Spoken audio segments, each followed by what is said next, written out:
जितने यहाँ बैठे और जितने आस्था चैनल पर सुन रहे और जितने फेसबुक यूट्यूब पर कथा श्रवण कर रहे,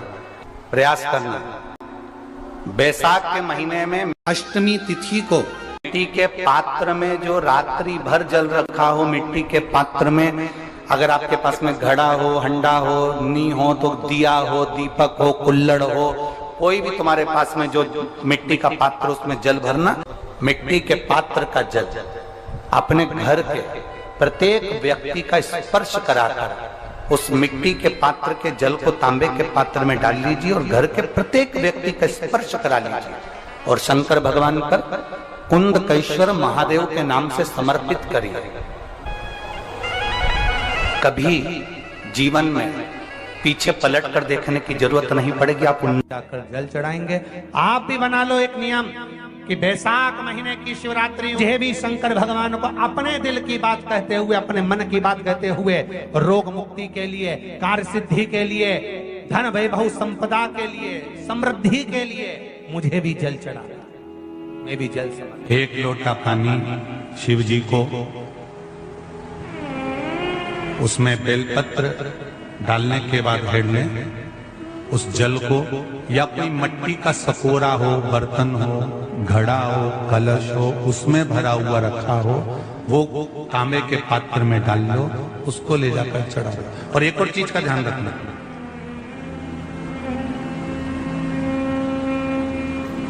अगर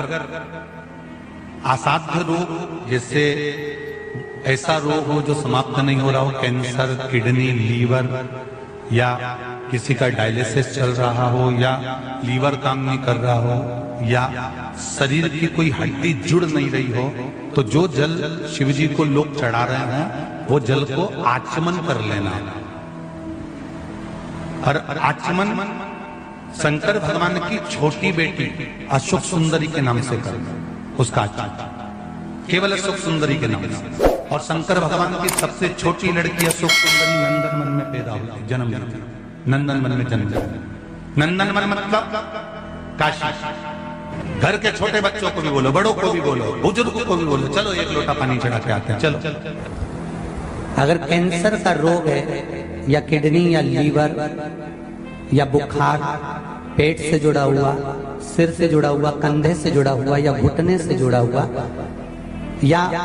रीढ़ की हड्डी में कहीं पानी भरा गया हो या कमर झुक रही हो, कोई भी रोग उधर से लेकर शरीर के अंदर नहीं भागता है और वो बेकार हो रहा है। तो बैसाख का महीना चल रहा है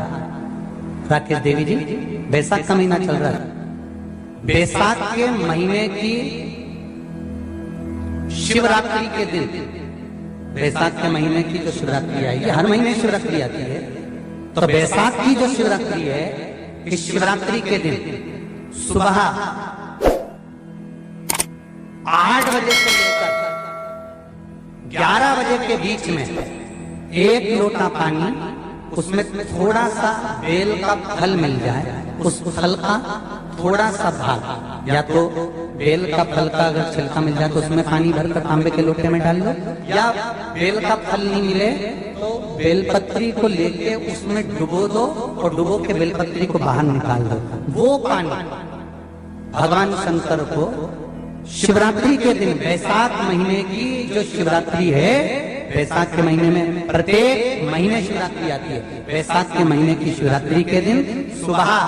8 बजे से लेकर 11 बजे के बीच में शंकर भगवान को अपना रोग और बीमारी का लेकर शंकर भगवान को जल समर्पित कर आ जाओ। बाबा पर विश्वास रखकर चलाना, धीरे धीरे ठीक हो जाओ। शिव के भगवान शिव की सुबह के समय जाकर, और अगर बेलपत्री का पानी नहीं मिले तो मिट्टी के पात्र का पानी, आपको कथा में कहा मिट्टी के पात्र का पानी, वो भी शंकर भगवान को समर्पित कर सकते। जल बैसाख के महीने में शंकर पर शीतल जल समर्पित कर देने से शरीर के रोग समाप्त हो जाते हैं, वो रोग टिकता नहीं। शीतल, और अगर शीतल जल का दर्शन करना हो तो कभी महाकालेश्वर अभियान, कभी आप लोग लाइव दर्शन करते हो महाकाल के, तो महाकाल के दर्शन करेंगे तो बैसाख महीने में 5-5 घड़े मिट्टी के महाकाल राजा के ऊपर बांध दिए जाते हैं। जल चढ़ाने के लिए। कभी आप लोग चकलेश्वर महादेव जाए मथुरा वृंदावन में, गिरिराज जी की परिक्रमा, चकलेश्वर महादेव पे 5-5 मिट्टी के घड़े शिव जी के ऊपर बांध दिए जाते हैं। कभी काशी जाए तो वहां पर मिट्टी का घड़ा शिव जी के ऊपर रख दिया जाता है। क्यों? क्योंकि वो मिट्टी के पात्र का जल जब बैसाख के महीने में शिव पर गिरता है तो जो उस जल को समर्पित करता है वो रोग से मुक्त हो जाता है, बड़ी बीमारी में घिरता नहीं। जयंत ब्राह्मण के मुख से श्रवण कर लिया था कि बैसाख महीने में अगर शिवरात्रि पड़े और उस शिवरात्रि पर एक कलश का पात्र, लोटा तांबे का या मिट्टी में रखा हुआ जल पात्र में लेकर एक बेलपत्र का छोटा सा भाग उसमें छुआया हुआ, और फिर निवेदन कर रहा हूं अगर बेलपत्र उस दिन नहीं मिले तो पात्र लेकर चले जाना मंदिर में। मंदिर में शंकर जी पे तो बेलपत्र चढ़ी होगी ना,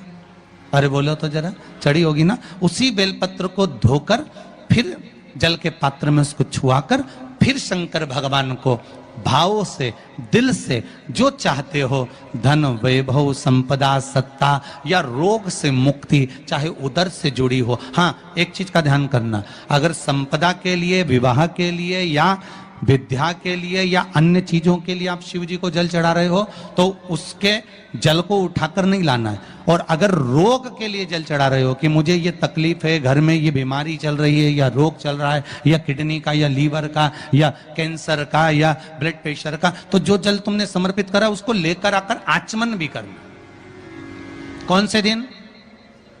जम के बोलो जरा। शिवरात्रि शंकर कह रहे हैं, माँ उमा से, माँ पार्वती से मेरा महेश कह रहा है,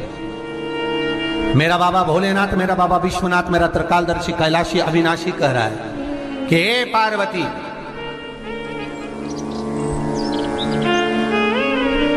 एक बीला, एक बेल जो मुझे समर्पित करता है और समर्पित करने के बाद उस बेल की महत्वता देखिए, जो बैसाख महीने में बाबा शंकर को जो चढ़ाया जाता है और 1000 अश्वमेध यज्ञ का पुण्य फल हम प्राप्त कर लेते मात्र एक फल चढ़ाकर, मात्र एक फल चढ़ाकर। हे पार्वती, संसार का मनुष्य जब मुझे वो बेलपत्र समर्पित कर, वो बेल का फल समर्पित करता है, पार्वती वो फल जो मुझे चढ़ता है, फिर मैं भले नर्मदा के जल से निकला हुआ कंकर शंकर क्यों ना हूं,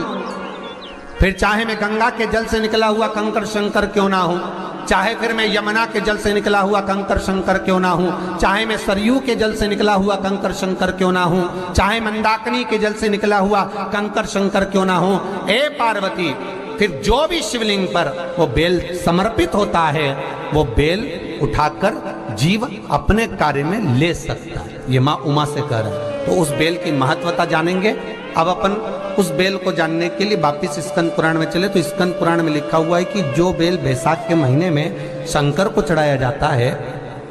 वो बेल का फल उठाकर रख लिया जाता है। बैसाख के महीने में उस चढ़े हुए, बाकी के आपको बेल का फल खाना हो तो बात दूसरी, पर चढ़ा हुआ जो बेल का फल है वो पूरा बैसाख नहीं खाना। बैसाख के बाद में अगला जो महीना आए उस महीने के अंदर उस फल के अंदर का गुर्दा निकालकर उसको सुखा लीजिए और सुखाकर जिस व्यक्ति को पथरी की बीमारी हो और जिस व्यक्ति को पेट में बहुत भोजन पचता ही नहीं है, पूरा शरीर पाचन क्रिया बेकार हो गई, उस व्यक्ति को केवल 7 दिन तक शंकर पर चढ़ा हुआ वो बेलपत्र प्रदान कर दीजिए। पथरी भी बाहर और पाचन क्रिया भी ठीक, जिंदगी भर तकलीफ नहीं। उस बैसाख में उस फल की इतनी महत्वता बाबा भोलेनाथ स्कंद पुराण, लिंग पुराण, नर्मदा पुराण, पद्म पुराण के अंतर्गत, शिव महापुराण के अंतर्गत वर्णन कर उसकी महत्वता है। वो बेल का फल साधारण नहीं हो सकता। अब मंदार का जो पुष्प होता है, आंकड़े का जो फूल होता है, एक सफेद कलर का भी होता है और एक गुलाबी कलर का भी होता है। देखा है आप लोगों ने? बोलो, जम के बोलो, देखा है ना? गुलाबी कलर का जो पुष्प होता है वो आप मंदार का, आंकड़े का जो गुलाबी कलर का पुष्प होता है आप टीवी पे देख रहे होंगे, एक सफेद देख रहे होंगे, एक मंदार का गुलाबी फूल, नीला कलर का फूल देख रहे होंगे। जो नीला कलर का जो पुष्प होता है, गुलाबी कलर का जो आंकड़े का फूल होता है, प्रयास करना जब किसी विषम परिस्थिति में फंस गए, विषम परिस्थिति, जब आपको लग रहा है कि मुझे बहुत भय लग रहा है, कुछ बुरा होने वाला, आपको लग रहा है आज मेरी उल्टी आंख बहुत फड़क रही है, कुछ गड़बड़ होने वाला, आपको लग रहा है मेरी सीधी आंख फड़क रही, कुछ गड़बड़ होने वाला, तब केवल वो नीला जो गुलाबी पुष्प है मंदार का, उसको कहीं से लाकर शिवालय में अशोक सुंदरी वाली जगह पर स्पर्श कर कर शिवलिंग पर आप चढ़ा दीजिए। आपकी विषम परिस्थिति कैसी भी होगी वो रास्ता बनाकर बाहर निकल जाएगी, आपको फंसना नहीं, परेशान नहीं। मंदार आंकड़, सफेद आंकड़े का पुष्प भी भगवान शिव को समर्पित होकर, जैसे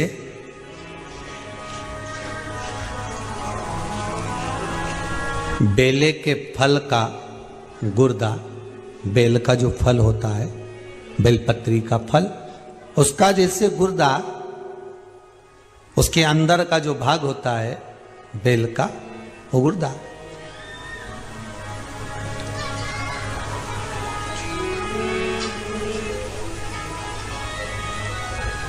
उसको अग्नि में जलाकर उसकी भस्म तैयार कर कर छान कर जब जब आपके यहां विद्वान ब्राह्मण शिव जी का अभिषेक कराते हैं, पूजन कराते हैं, तो उसमें लिखते हैं पूजन के साहित्य में बेलपत्री, धतूरा, दुर्वा, ये उसमें नीचे लिखेंगे भस्म। लिखते कि नहीं लिखते? लिखते हैं ना, भस्म अभिषेक में चाहिए रहती है। तब उस भस्म का थोड़ा सा भी भाग आप अगर शिव को समर्पित कर रहे हो तो ये जान लें कि शंकर मनवांछित फल प्रदान कर रहे हैं, शिव फल प्रदान कर रहे हैं।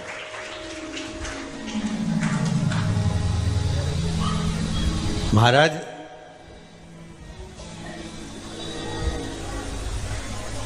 बेलपत्री के वृक्ष के नीचे बैठकर हाथ में एक बेलपत्र का पत्ता रखकर आप पंचाक्षर मंत्र नमः शिवाय, ओम नमः शिवाय या श्री शिवाय नमस्तुभ्यम या महामृत्युंजय मंत्र का स्मरण कर रहे हो, पर डंडी का भाग अपनी ओर, बेलपत्र की बीच वाली पत्ती का भाग बीच वाली उंगली की ओर रखकर अगर आप स्मरण कर रहे हैं और अपनी कामना कर कर बेलपत्री के वृक्ष के नीचे बैठकर उस पत्ते को सम्मुख रखकर बाबा से विनय कर कर एकांत में उस बेलपत्री के वृक्ष की छांव में, बेलपत्री के वृक्ष की छांव आप कामना कर कर उस पत्ते को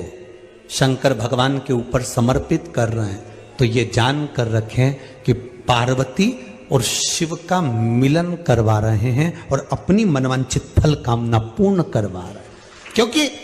शिव और पार्वती का जब मिलन होता है, शंकर पार्वती जब एक दूसरे के सम्मुख में होते हैं, शिव और पार्वती जब एक दूसरे के सामने अपने बच्चों के कारण एक दूसरे के सम्मुख में आते हैं, तो उनके चेहरे पर प्रसन्नता का भाव आ जाता।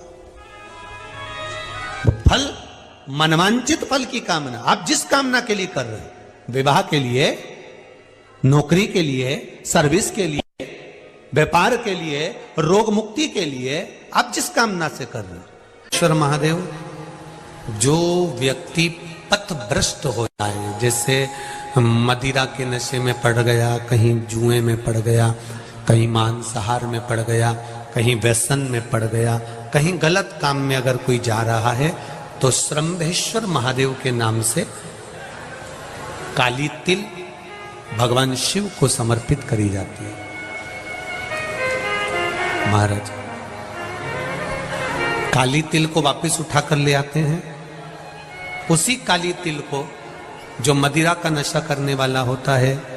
या जो गलत व्यसन में डूबा हुआ होता है, उसको वो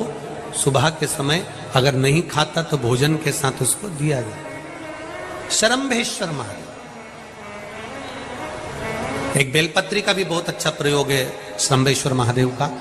मदिरा पीने वालों के लिए, मांसाहार, व्यसन में, जुए में, वेश्यावृत्ति में, पर नारी में, गलत जगह पर जो डूबे रहते हैं उनके लिए। पहले की कथा में उसका वर्णन किया है।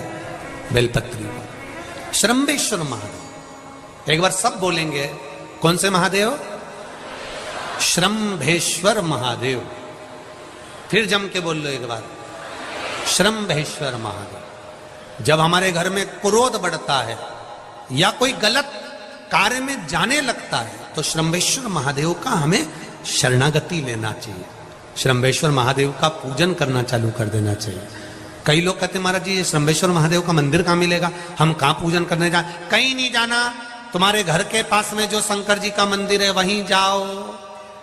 उसी देवालय में, उसी मंदिर में जाओ, श्रम्भेश्वर महादेव के नाम से जल चढ़ाना प्रारंभ करेंगे। वो जल जो गलत संगत में पड़ा हुआ है उसका आचमन कराना प्रारंभ करेंगे, अपने आप उसकी धीरे धीरे बुद्धि सुधरना प्रारंभ हो जाएगी। ऐसा श्रम्भेश्वर महादेव का है। साथ ही शिवरात्रि आ रही है, छोड़ना मती, बेलपत्री का पत्ता जल में डालकर भले पत्ते को निकाल देना, और वो जल, जो रोग है, जो बीमारी है, संपदा नहीं आ रही हो, दुकान नहीं चल रही हो, व्यापार नहीं चल रहा हो, बच्चे चिड़चिड़े हो गए हो,